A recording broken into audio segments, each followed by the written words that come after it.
మహాగణుడును మహోన్నతుడు నిత్య నివాసి అయినటువంటి తండ్రి అయినటువంటి దేవుడికి స్తుతులు స్తోత్రాలు చెల్లించుకుంటూ ఈ రాత్రికాల సమయంలో కొద్దిసేపు దేవుని వాక్యాన్ని కొద్దిసేపు దేవుని వాక్యాన్ని చెప్పడాన్ని బట్టి నేను దేవునికి కృతజ్ఞతాస్తుతులు చెల్లిస్తూ ఉన్నాను.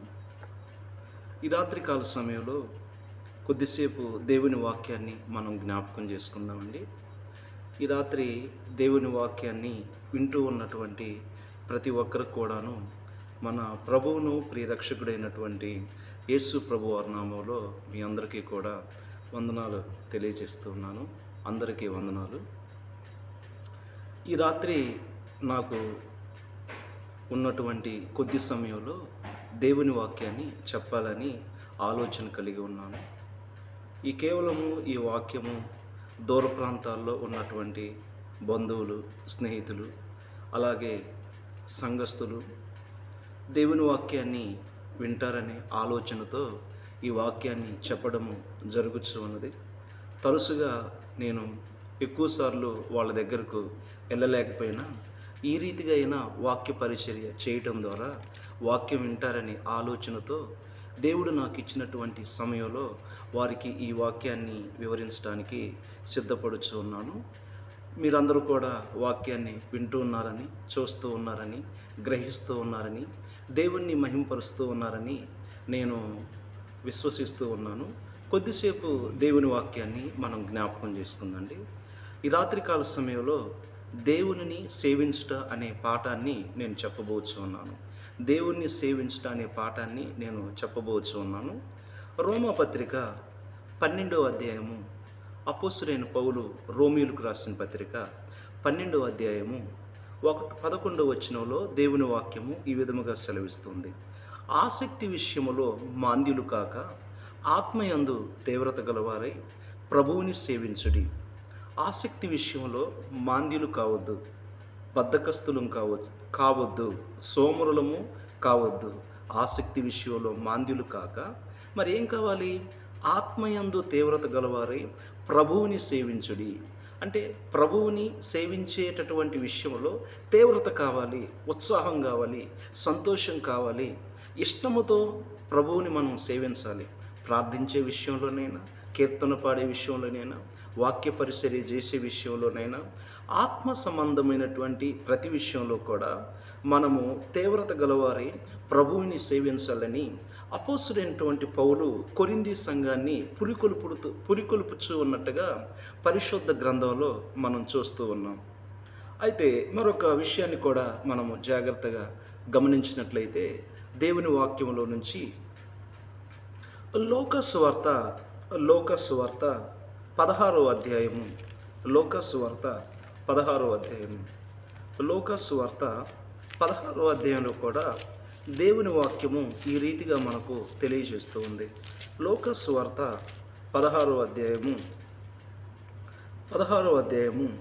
13వ వచనంలో మనం చూడగలిగినట్లయితే, ఏ సేవకుడును ఇద్దరు యజమానులను సేవింపలేరు. వాడు ఒకరిని ద్వేషించి ఒకరిని ప్రేమించును, లేక ఒకరిని అనుసరించి ఒకరిని తృణీకరించును. మీరు దేవునిని సిరిని సేవింపలేరని చెప్పెను. కనుక ప్రియమైనటువంటి దేవుని బిడ్డలారా, ఈ రాత్రికాల సమయంలో మనం గమనించాలి. ఏ సేవకుడు కూడా ఇద్దరు యజమానులని సేవించటము అసాధ్యము, అసంభవము. ఎందుకంటే ఒకరిని తృణీకరిస్తాడు, ఒకరిని సేవించటం మాత్రము జరుగుతూ ఉంది.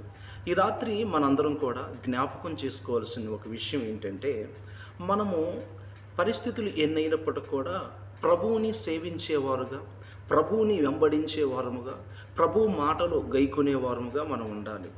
ఈ లోకాన్ని సేవించడము, ఈ లోకంలో ఉన్నటువంటి వాటి కొరకు పరుగులు తీయటము మనము అలాగ చేయకూడదు. కనుక ఈ లోకములో ఉన్నదంతా కూడా నేత్రాశ, శరీరాశ, జీవపుడంబము. అవి తండ్రి వలన పుట్టివినివి కావు. కనుక ఈ లోకము దాని ఆశ గతించిపోవచ్చు ఉన్నది, కానీ దేవుని చిత్తమును నెరవేర్చువాడు నిరంతరము నిలుచునని దేవుని యొక్క వాక్యం మనకు తేటతెల్లంగా తెలియచేస్తుంది. కనుక మనం గమనించినట్లయితే మనము ధనాన్ని సేవించేవారుగా, ఈ లోకంలో ఉన్నటువంటి ధనం కోసము పరుగులు తీయొద్దు, ధనం కోసం వెంబడించవద్దు. కనుక దేవుని చిత్తమైతే మన అవసరాలేంటో, మన అక్కర్లేంటో మనకంటే ముందుగా బాగుగా ఎరిగినటువంటి దేవుడు మనకు ఉండి ఉన్నాడు. కనుక ధనానికే ధనమైనటువంటి ప్రభువుని మనం సేవించినట్లయితే మనకు ఏ అవసరాలు అక్కర్లయితే ఉన్నాయో సమయోచితమైనటువంటి సహాయాన్ని దేవుడు చేస్తాడనే విషయాన్ని మనం జ్ఞాపకం చేసుకొని, ఆకాశ పక్షులను చూడండి, అవి విత్తవు, కోయవు, కొట్టల్లో కూర్చుకొనువు, అయినను పరలోకపు తండ్రి వాటన్నిటిని కూడా పోషిస్తూనే ఉన్నాడు. కనుక ప్రియమైనటువంటి దేవుని బిడ్డలారా, మనకు ఏవి కావాలన్నప్పుడు కూడా మొట్టమొదట మనము ఆయన నీతిని, ఆయన రాజ్యాన్ని మనం ఎదిగినప్పుడు అప్పుడు అవన్నీ మనకు అనుగ్రహించబడతాయని దేవుని వాక్యం సెలవిస్తుంది. కనుక ఈ రాత్రికాల సమయంలో మనము ప్రభువుని సేవించే వారముగా ఉన్నామా, లేకపోతే ధనాన్ని సేవించే వారముగా ఉన్నామో ఆలోచించుకోవాల్సినటువంటి వారమై ఉన్నాము. కనుక మరొక వాక్యాన్ని కూడా మనం జ్ఞాపకం చేసుకున్నట్లయితే అపోస్తుల కార్యములు 20వ అధ్యాయము, అపోస్తుల కార్యములు 20వ అధ్యాయము 19వ వచనంలో దేవుని వాక్యము ఈ విధముగా సెలవిస్తుంది. అపోస్తుల కార్యములు 19వ అధ్యాయము అపోస్తుల కార్యములు 20వ అధ్యాయము 19వ వచనంలో దేవుని వాక్యము ఈ రీతిగా సెలవిస్తూ ఉంది. 20వ అధ్యాయం 19వ వచనంలో, యూదుల కుట్రల వలన నాకు శోధనలు సంభవించినను కన్నీళ్లు విడిచుచు పూర్ణమైన వినయభావంతో నేను ఎలాగున ప్రభువుని సేవించుచుంటినో మీకే తెలియను. కనుక ఈ వాక్యాన్ని మనం చాలా జాగ్రత్తగా గమనించినట్లయితే చాలామంది ఈ విధంగా ఆలోచిస్తారు. ప్రభువుని సేవించినట్లయితే, ప్రభువుని వెంబడించినట్లయితే, ప్రభువుని నమ్ముకున్నట్లయితే మనము పొలాలు కొనవచ్చు, స్థలాలు కొనవచ్చు, ఇల్లు కొనవచ్చు, వ్యాపారాలు బాగా చేయవచ్చు, వాహనాలు కొనవచ్చు, విలువైనటువంటి ఆభరణాలు ధరించవచ్చు, అన్నీ మనకు కలిసి వస్తాయని మనం అనుకుంటూ ఉంటాం. అయితే ప్రియమైనటువంటి దేవుని బిడ్డలారా, అలా కాదు. మనం గమనించినట్లయితే ప్రభువుని సేవించేటటువంటి క్రమంలో, ప్రభువుని వెంబడించేటటువంటి క్రమంలో, ప్రభువుని నమ్మినటువంటి సందర్భంలో కొన్నిసార్లు శ్రమలు రావచ్చు, కొన్నిసార్లు ఇబ్బందులు రావచ్చు, కొన్నిసార్లు శోధనలు రావచ్చు. అయినప్పటికి కూడా మనము ప్రభువుని సేవించడము, అయినప్పటికీ కూడాను మనము ప్రభువుని విడిచిపెట్టకూడదు. ఎప్పుడు శ్రమలో వచ్చినప్పుడు కూడా మనము ప్రభువుని విడిచిపెట్టేవారుగా ఉండకూడదు. ఇక్కడ అపోస్తలుడైనటువంటి పౌలు కూడా మనం గమనించినట్లయితే తన స్వజనులను ఏదో ఒక రీతిగా దేవుని వాక్యాన్ని ప్రకటించి వారు భయంకరమైనటువంటి పరిస్థితులు గుండా వారు వెలుచు ఉన్నప్పుడు ఏదో ఒక రకంగా జీవము కలిగినటువంటి దేవుని మాటలకు వారికి చెప్పి దేవుని వాక్యాన్ని వివరించి తన స్వజనులని రక్షణలోకి నడిపించాలని ఎంతో ప్రయాస కలుగుతున్నటువంటి సందర్భాలు మనం చూస్తూ ఉన్నాం. అయినప్పుడు కూడా ఆయన వారి యొక్క సమాజానికి ఎలాంటి చెడు కార్యాన్ని కూడా ఆ సందర్భాల్లో చేసినవాడు కాదు. ఒకప్పుడు క్రీస్తుకు దూరంగా ఉన్నాడు. ఆ తర్వాత క్రీస్తుని అంగీకరించిన తర్వాత తన స్వజనులను రక్షించటం కోసం వాక్యాన్ని ప్రకటించడం, ఎన్నోసార్లు వాక్యాన్ని ప్రకటిస్తున్నప్పుడు తన స్వజనుల చేత, యూదుల చేత కొట్టబడ్డాడు, ఎన్నోసార్లు ఉపవాసాలు చేయబడ్డాడు, ఎన్నోసార్లు శ్రమలు, ఇరుకులు, ఇబ్బందులు పౌలుకు ఎదురైనటువంటి సందర్భాలు మనం చూస్తూ ఉన్నాం. అయినప్పుడు కూడా పౌలు ప్రభువుని సేవించడం విడిచిపెట్టలేదు. కనుక శ్రమలలో కూడా దేవుడు ఆయనకు శక్తిని అనుగ్రహించి, శత్రువుల నుంచి విడుదలను అనుగ్రహించి, విజయాన్ని అనుగ్రహించి ఆయన పరుగు కడముట్టించాడు. ఆయన కొరకు జీవకిరీటం ఉంచబడింది. సుమారుగా ఆయన పరిశుద్ధ గ్రంథమైనటువంటి బైబిల్లో, క్రొత్త నిబంధనలో సుమారుగా 14 పత్రికలు రాయడానికి తండ్రి అయినటువంటి పరిశుద్ధాత్ముడు సహాయం చేసి ఉన్నాడు. తండ్రి అయినటువంటి దేవుడు సహాయం చేసి ఉన్నాడు. కనుక ప్రియమైనటువంటి దేవుని బిడ్డలారా, ప్రభువుని వెంబడించడం అంటే కొన్ని సందర్భాల్లో మనకు శ్రమలు కూడా వస్తాయి. ఆ శ్రమలలో కూడా మనం ప్రభువుని వెంబడించే వారముగా మనం ఉండాలి. కనుక ఆ శ్రమల్లోనే మనము ఉండము. ఆ శ్రమల నుంచి తప్పించుకోవడానికి దేవుడు ఏర్పాటు చేస్తాడు. ఏదో వాహనాలు, ఇల్లు, భవనాలు, విలువైన ఆభరణాలు, ఒకవేళ అవి కావాలంటే ప్రభువుకి అసాధ్యమైనవి ఏమీ కాదు. ఒకవేళ అవి అవసరం ఉంటే దేవుడు మనకు ఖచ్చితంగా అనుగ్రహిస్తాడు. కనుక మరొక వాక్యాన్ని కూడా మనం గమనించినట్లయితే యోహాను సువార్త యోహాను సువార్త యోహాను సువార్త 12వ అధ్యాయము 26వ వచనాన్ని కూడా చూడగలిగినట్లయితే 12వ అధ్యాయము 26వ వచనాన్ని కూడా చూడగలిగినట్లయితే అక్కడ ఏమని రాయబడి ఉందంటే, ఒకడు నన్ను సేవించిన ఎడల నన్ను వెంబడింపవలను. ఎవరైతే ప్రభువుని సేవిస్తారో వారు ప్రభువుని వెంబడింపాలి. ఏం జరిగింది అప్పుడు నేను ఎక్కడ ఉందునో అక్కడ నా సేవకుడు ఉండును.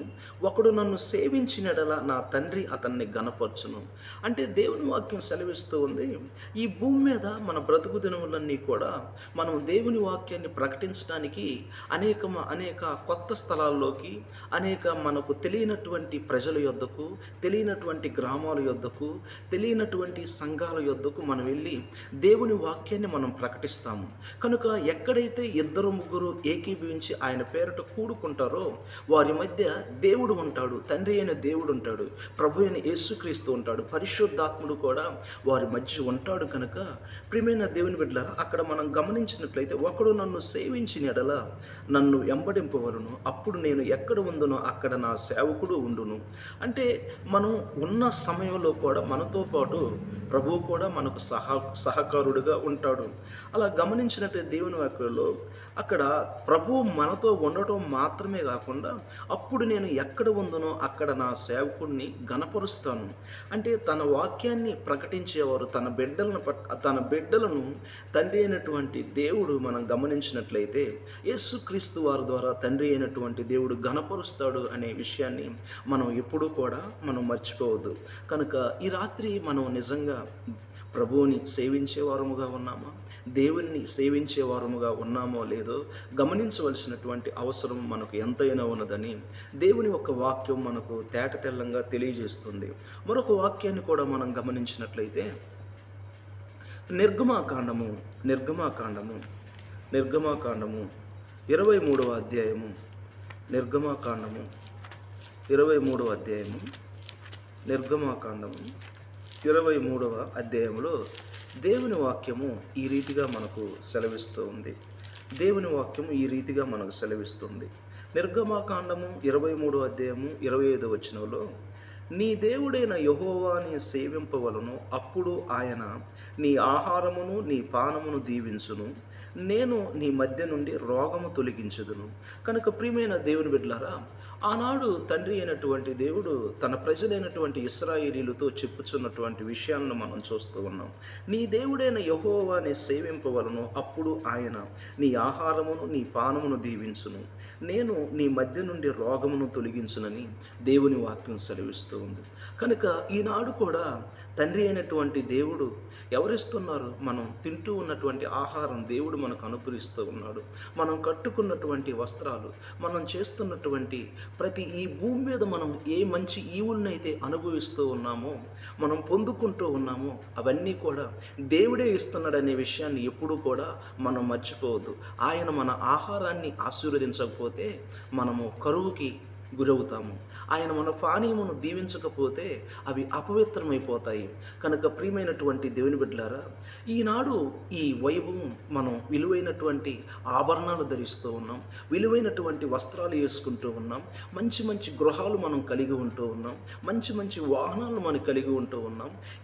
ఎవరిచ్చారు ఈ వైభవం అని మనం గమనించినట్లయితే అది దేవుడే మనకు అనుగ్రహించి ఉన్నాడు. దేవుని వాక్యం సెలవిస్తుంది కదా, మనము దేన దశలో ఉన్నప్పుడే ఆయన మనలను జ్ఞాపకం చేసుకును, ఆయన కృప నిత్యము ఉండునని దేవుని యొక్క వాక్యం సెలవిస్తుంది. కనుక ప్రియమైన దేవుని బిడ్డలారా, నీ దేవుడైన యెహోవాని సేవింపవలను. అప్పుడు ఆయన నీ ఆహారమును నీ పానమును దీవించును. నేను నీ మధ్య నుండి రోగమును తొలగించుదనని దేవుని వాక్యం సెలవిస్తోంది. అలాగే యెహోషువ గ్రంథంలో కూడా ఒక మాట రాయబడి ఉంది. చూసినట్లయితే యెహోషువ గ్రంథంలో కూడా మనం గమనించినట్లయితే 24వ అధ్యాయము 15వ వచనంలో దేవుని వాక్యము ఈ విధముగా సెలవిస్తుంది. యెహోవాని సేవించుట మీ దృష్టికి కీడని తోసిన ఎడల, అంటే యెహోవాను సేవించుట వాళ్ళ దృష్టికి కీడని తోసిన ఎడల మీరు ఎవని సేవించుదురో నది అద్దరిన మీ పితరులు సేవించిన దేవతలను సేవించుదురు. అమోరీయుల దేశమును మీరు నివసించుచున్నారే, వారి దేవతలను సేవించుదురు. నేడు మీరు కోరుకునుడి, మీరెవరిని సేవింప కోరుకునిను నేనును నా ఇంటి వారును యెహోవాను సేవించదము అనెను. ఇక్కడ యెహోషువ కూడా నమ్మకమైనటువంటి వ్యక్తి. మరి మోషేకు నమ్మకమైనటువంటి పరిచారకుడుగా కాలేబు, యెహోషువ ఉన్నట్లుగా మనం చూస్తూ ఉన్నాం. మోషే తదనంతరము తండ్రి అయినటువంటి దేవుడు అలాంటి ఆధిక్యతను యెహోషువకు అనుగ్రహించినట్టుగా మనం చూస్తూ ఉన్నాం. ఆ ప్రజలను నడిపించేటటువంటి క్రమంలో యెహోషువ చెప్పుచూ ఉన్నాడు, మీరు ఎవరినైనా సేవించండి, కానీ నేనును నా ఇంటి వారు మాత్రము ఆ యెహోవాని సేవిస్తామని అక్కడ యెహోషువ క్లియర్గా మరి అలా చెప్పుచూ ఉన్నట్టుగా మనం చూస్తూ ఉన్నాం. కనుక ఈ రాత్రి మనం ఆలోచించాలి, ఎవరిని సేవిస్తూ ఉన్నాం? మన కళ్ళ ముందు ఉన్నటువంటి మనం పెరట్లో వేసుకున్న చెట్లను సేవిస్తూ ఉన్నామా? మన నిత్యము చూసేటటువంటి మన ముందు ఉన్నటువంటి రాళ్లను సేవిస్తూ ఉన్నామా? లేకపోతే మనుషులను సేవిస్తూ ఉన్నామా? ఆకాశంలో కలగజేసినటువంటి నక్షత్రాలను మనం సేవించేవారుగా ఉన్నామా? ఆకాశంలో ఉన్నటువంటి చంద్రుని సేవించేవారముగా ఉన్నామా? ఆకాశంలో ఉన్నటువంటి సూర్యుని సేవించేవారముగా ఉన్నామా? ఎవరిని మనం సేవించాలంటే సృష్టిని కాదు, సృష్టిని చేసినటువంటి సృష్టికర్త అయినటువంటి దేవుణ్ణి మనం సేవించేవారుగా ఉండాలని దేవుని యొక్క వాక్యము మనకు తేటతెల్లంగా తెలియచేస్తూ ఉంది. కనుక మేకా గ్రంథంలో కూడా మనం గమనించినట్లయితే దేవుని యొక్క వాక్యము మనకు ఈ విధముగా సెలవిస్తూ ఉంది. మేకా గ్రంథము దేవుని వాక్యము ఈ విధంగా మనకు సెలవిస్తుంది. మేకా గ్రంథము 3వ అధ్యాయము 17వ వచనంలో దేవుని వాక్యం ఈ విధముగా సెలవిస్తుంది. 3వ అధ్యాయం 17వ వచనంలో, నేను నియమింపబో దినము రాగా వారు నా వారై నా స్వకీయ సంపాద్యమై ఉందురు. తండ్రి తన్ను సేవించు కుమారుని కనికరించున్నట్లు నేను వారిని కనికరింతునని సైన్యములకు అధిపతియగు యెహోవా సెలవిచ్చుచున్నాడు. అప్పుడు నీతిగల వారెవరో, దుర్మార్గులెవరో, దేవుని సేవించు వారెవరో, ఆయనను సేవించిన వారెవరో మీరే తిరిగి కనుగొంది. ఆనాడు ఉన్నటువంటి జనులకు తెలియజేస్తున్నటువంటి విషయాలు, అంటే రాబోయే కాలంలో జరగబోయే ప్రవచనాన్ని ఇక్కడ మనం చూస్తూ ఉన్నాం. కొత్త నిబంధనలో జరగబోయే విషయాలను కూడా ఇక్కడ మనం చూస్తూ ఉన్నాం. కనుక ప్రియమైన దేవుని బిడ్డలారా, తండ్రి కుమారులు ఎడల ఎలాగ కనికరం కలిగి ఉంటాడో అలాగే దేవుణ్ణి మనం సేవించినప్పుడు దేవుడు కూడా మన ఎడల కనికరాన్ని చూపిస్తాడని దేవుని యొక్క వాక్యము మనకు తెలియజేస్తూ ఉంది. కనుక ప్రియమైన దేవుని బిడ్డలారా, మనము దేవుని యొక్క కనికరాన్ని పొందుకునే వారముగా ఉండాలని దేవుని వాక్యము మనకు తెలియజేస్తూ ఉంది. దేవుని యొక్క కనికరము అనేది ఎంతో విలువైనది. దేవుని యొక్క కనికరాన్ని మనం పొందుకునే వారంగా ఉండాలని దేవుని యొక్క వాక్యము మనకు తెలియజేస్తుంది. అసలు దేవుని యొక్క కనికరం మనకు ఎలా కలుగుతుందని చెప్పు. దేవుడు మన కుటుంబాలను మనలను కనికరించాలంటే ఎలాగా కనికరం కలుగుతుందంటే దేవుని వాక్యం సెలవిస్తుంది, ఆయనకు భయపడు వారి మీద ఆయన కనికరము తరతరములో ఉంటూ ఉందని లోకాసు వార్తలో రాయబడి ఉంది. కనుక మనము దేవుని కనికరాన్ని పొందుకునే వారముగా ఉండాలి. దేవుని వాక్యంలో మనం గమనించినట్లయితే సమూయేలు గ్రంథము 12వ అధ్యాయము మొదటి సమూయేలు గ్రంథము 12వ అధ్యాయము 24వ వచనంలో దేవుని వాక్యము ఈ విధముగా సెలవిస్తుంది. 12వ అధ్యాయము 24వ వచనంలో దేవుని వాక్యం ఈ విధముగా సెలవిస్తూ ఉంది. మనం గమనించినట్లయితే 24వ అధ్యాయంలో దేవుని వాక్యం ఈ విధంగా సెలవిస్తుంది. 12వ అధ్యాయం 24వ వచనంలో, ఆయన మీ కొరకు ఎన్ని గొప్ప కార్యములను చేసెనో అది మీరు తలంచుకొని మీరు యెహోవా యందు భయభక్తులు కలిగి నిష్కపటులై పూర్ణ హృదయముతో ఆయనను సేవించుట ఆవశ్యకము. మీరు కీడు చేయువారైతే తప్పకుండా మీరును మీ రాజును నాశనమగుదరని దేవుని వాక్యం సెలవిస్తుంది.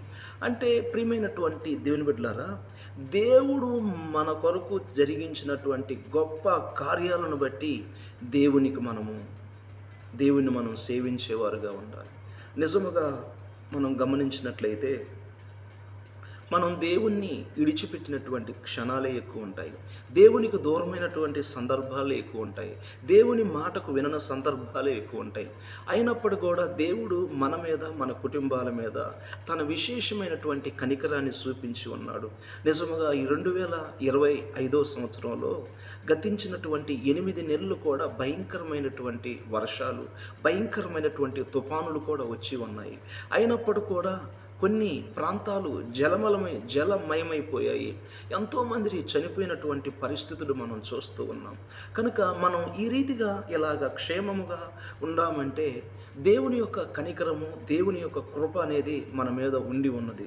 కనుక ఇవి మాత్రమే కాదు, దేవుడు మన జీవితాల్లో, మన వ్యక్తిగత జీవితాల్లో, మన కుటుంబాల్లో ఎన్నో ఆశ్చర్య కార్యాలు జరిగిస్తూ ఉన్నాడు. అంటే దేవుడు మన పట్ల జరిగిస్తున్నటువంటి ఆశ్చర్య కార్యాలను బట్టి దేవుణ్ణి మనం సేవించేవారుగా ఉండాలని దేవుని యొక్క వాక్యము తెలియజేస్తూ ఉంది. దేవుని జరిగిస్తున్నటువంటి ఆశ్చర్య కార్యాలను బట్టి మనము దేవుణ్ణి సేవించేవారముగా ఉండాలి. మనము దేవుణ్ణి సేవించేవారముగా ఉన్నాము. దేవుణ్ణి సేవించేవారముగా ఉన్నామో, దేవుణ్ణి తునీకరించేవారముగా ఉన్నామో మనల్ని మనమే జ్ఞాపకం చేసుకోవాల్సినటువంటి వారమై ఉన్నాము. మరొక వాక్యాన్ని కూడా గమనించినట్లయితే యోబు గ్రంథము 36వ అధ్యాయము, యోబు గ్రంథము 36వ అధ్యాయం, యోబు గ్రంథము 36వ అధ్యాయంలో దేవుని వాక్యము ఈ విధముగా సెలవిస్తుంది. యోబు గ్రంథం 36వ అధ్యాయం 11వ వచనంలో దేవుని వాక్యం ఈ విధముగా మనకు సెలవిస్తూ ఉంది. వారు ఆలకించి ఆయనను సేవించిన ఎడల తమ దినములను క్షేమముగాను, తమ సంవత్సరముల సుఖముగాను వెళ్ళబుచ్చుదురు. అంటే దేవుని మాటలు మనం ఆలకించి సేవించిన ఎడల దినములు క్షేమముగా ఉంటాయి, దినములు క్షేమముగాను, అక్కడ గమనించినట్టే దినములు క్షేమముగాను, సంవత్సరములు సుఖముగా ఉంటాయని దేవుని యొక్క వాక్యము తెలియజేస్తుంది.